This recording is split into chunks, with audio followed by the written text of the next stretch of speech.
Hey guys, it's Miss Kelly again. We're here today doing some tie-dye. So in your kit, you should have gotten your patriotic tie-dye. So when we do this, we use the red, the blue, and then the white of the shirt acts as the white in the red, white, and blue. So what you should have in your Ziploc bag is your puppy pad, your kit. Now there's gloves inside the kit. Those really don't fit my hands great, so I didn't use those, but you definitely want to use some gloves. So maybe if you have some at home, but these will work for sure in a pinch. And then the Ziploc bag that all of this came in, you're gonna want to save, okay? So the first thing that you're gonna do, in your kit, you should have had a white shirt. Now, I know we've tie-dyed in the past, and you've probably tie-dyed before, but I know probably some of you watching might not have tie-dyed before. So I'm gonna give you a quick tutorial for you to decide what type of pattern you like and show you how to tie it up and then use the color. And you're gonna let this sit. So it should be, when you're watching this, it should be Monday. So you're gonna wanna go ahead and do your tie-dye today so it can sit for 24 hours. And then mom, dad, you, whoever can help, can wash it out and have it washed, dried, and ready to go for Wednesday night for our live when we do our pizza party and bingo. Okay, so the first thing that you're gonna do is you're gonna take your shirt and you're gonna wet it. I've already wet this shirt. This was an extra, so I probably should have picked a smaller one, but no worries. So you're gonna take your shirt and wet it. Now it's not soaking wet, but every part of it is a little wet, right? So like, I don't know if you can see that, but it's wet. And what you're gonna do is, I personally love the swirl. Like, I love the swirl effect of a tie-dye. And if you like that swirly, you know, like you can swirl it in the middle, you're just gonna take it and you're gonna lay your shirt out. You're gonna pinch the center and pull it up and start twisting. Okay, so you're just gonna twist. And it's gonna keep getting smaller and smaller. And you're gonna twist it in on the sides. Keep twisting, keep pulling, okay? And you're gonna twist it in really tight. Now, I always have to have a friend help me with this, but I'm gonna do the best I got. So you're gonna twist it really, really tight, so you're gonna be able to see the swirl kind of pattern. And you're gonna take it and put those rubber bands on it. Now, anywhere there's a rubber band and a crease, that's where the white will be. So I love to put a lot of rubber bands. You have a set number in your kit, but I'm sure you could probably find some rubber bands around your house if you wanted to add more. Okay, say you don't want your swirl right in the middle. You can start your swirl anywhere. You can take it on the side and pinch and pull and do the center of the swirl on the side. You could do it down on the bottom. You could start with a sleeve. You could start it anywhere. So wherever you want the swirl to start is where you're gonna pinch and pull. Okay, so if you don't wanna do the swirl, you can try some other things. So I'll show you how I like to do the lines. You can either do horizontal lines or diagonal. So you're gonna put your shirt out, remember it's wet to absorb all the color. If you do it dry, the color's not gonna stick to it. So you take your shirt, I like to fold my sleeves in, and then if I wanna do a diagonal line, I'm just gonna take and fold. Or you can fold it like a fan. You can do front, where you take it and you're just putting it.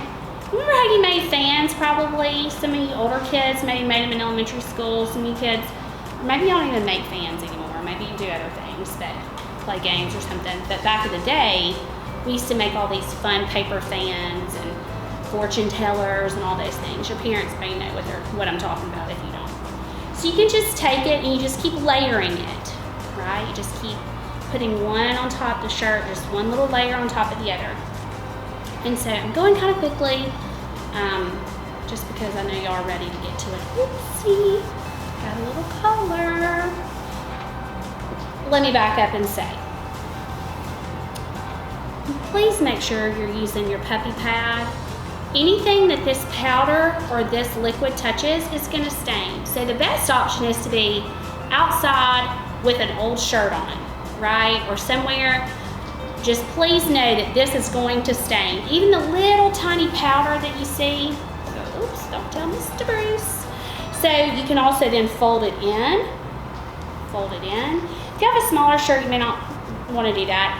And then what I like to do is I like to make my rubber bands go long ways. So I'm going to take it and put it like this. Oops, I got 2 rubber bands there. Y'all get the point. So you're going to take it, and eventually it's going to look, we'll just finish it out. It's going to look like this. My unfolding is not great on this. I'm sure y'all will be much neater than I am. Okay, so I'm going to go here in the middle. Just kind of turn this. Sometimes it's hard to get those in the middle. Okay, and then I'm going to just even go a step further, and I'm just going to like ball mine up a little bit. Okay, now to the super fun part. I love this. I love to tie-dye. You can, and you know, you guys, you can tie-dye anything. You can tie-dye sheets. You can tie-dye socks. Anything you want. You can also learn to reverse tie-dye, where you use, some of us did the bleaching last year, where you do the reverse tie-dye with the bleach and the colors. It's just a great way to pass the time, and it's just amazing to me, like how everything comes out just fun and different. So I'm going to start with the red, and what see, everywhere, gets everywhere. So there's a line right here. I don't know if you can see that, but you'll be able to see it on your bottle. You're going to want to fill that up, and don't turn the water on when you're filling it up. Don't turn it on like full blast, because if you do and stick this under there, that color is going everywhere. So either just turn the faucet on just a little bit and let it fill up. I also use warm water when I do this, because I feel like the powder sometimes in transport can settle, and so that warm water kind of wakes it up and helps it get all mixed together.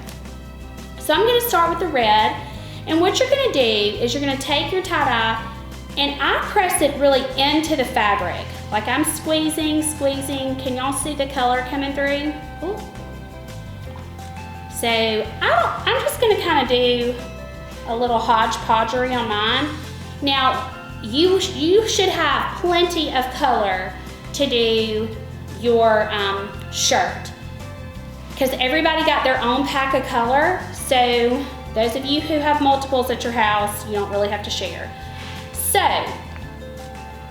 one thing that's important is if you do one side, flip it over and do the other, because sometimes it's not always going to bleed through to the other side and color the other side. So I, again, press, and you can do just specific, like you can say, I just want to do this section, and you do that section red. Or you could say, I just want to do this section blue.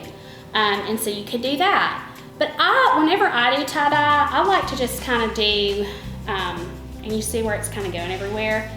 Thank goodness for that puppy pad. So I just like to kind of do it like this. But again, and see, you see how mine's leaking? Ew, yuck. So I like to do mine like this. Now, you should have enough. You might have a pair of white socks at home. If you do, you have some color left over, make you some matching socks, or a bandana or anything. So again, you can do sections, or you can do more of a abstract. That's what I like to do. And you're gonna also, don't forget like how you saw me kind of pull that apart. You're gonna wanna just get on the inside, and if it's really, really tight, just press that bottle in and kind of squeeze. So you can't see this right now, but I see the color going in. And so I know it's getting into the inside of the shirt, because what you don't want to happen is to, you let it sit for the 24 hours, you cut off the rubber bands, you run it under cold water, and then you're like, where's all my color? Or you have like all this big white area where you thought you had more color. So when in doubt, more color, okay? So I'm gonna do a little bit more,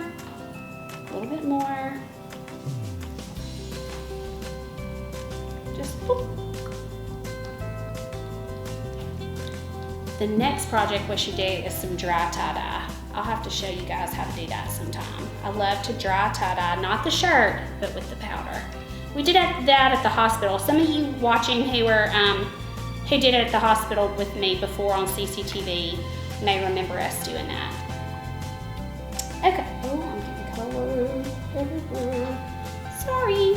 Okay, so the next thing we're gonna do, I'm pretty happy with mine. I feel like my color's good. I'm happy with my rubber bands. So you're gonna take the Ziploc bag that your kit came in, okay? So you've got that, you're gonna open it up, you're gonna put it in, you're gonna zip it up, and you're gonna forget about it for the next 24 hours. So look at your watch, look at your phone, look wherever you see a time device. And in 24 hours, you're gonna take this back out. I'm not gonna show you how to do it yet because I wanna see what this turns out like. You're gonna take this out of your bag and you're gonna do your first rinse. I like to still do my first rinse with the rubber bands on. I feel like it's not as messy. So like you can go outside to the hose outside if you have a hose outside that you can use, or your sink in your kitchen. Again, just please be very careful because you don't want to stain anything. And you're gonna kind of rinse it out. And eventually you're gonna rinse it until it's not so saturated with color. Keep rinsing that color out, and then you're gonna cut your rubber bands off. Or, you know, I find it easier to cut them off than to try to unwork them from the shirt. And then you're gonna put them in the washer. So if you have brothers or sisters, just pile them all in there together. Wash them on cold. But make sure you don't wash them with anything else. They don't need to wash with anything else. So wash it on cold, dry it to set the color, and then you should be ready to go. I hope you guys have enjoyed this. I'm really excited about this week. We've got some really fun things, and I hope that when you got your box, that your heart was happy. And I know, again, this doesn't feel like what we're used to, and I'm claiming right now that next year we will be back to normal and we're going to be doing all the things. The summer 2022 we are looking forward to, but right now I hope you will enjoy these things. Know that everything was packed for you in love, and that we are so excited that you're participating with us for virtual camp. Those of you that will see at day camps, I can't wait to hug your necks. I'm vaccinated, so I will be hugging. I hope that's okay with all your people. But just know how much we at Smile a Mile love and care about you guys. I can't wait to see these shirts on Wednesday night. Remember those Zoom calls. So go ahead and Monday, get these knocked out so you can have it and wear them. And I look forward to seeing all of y'all. Thanks again. Bye, guys.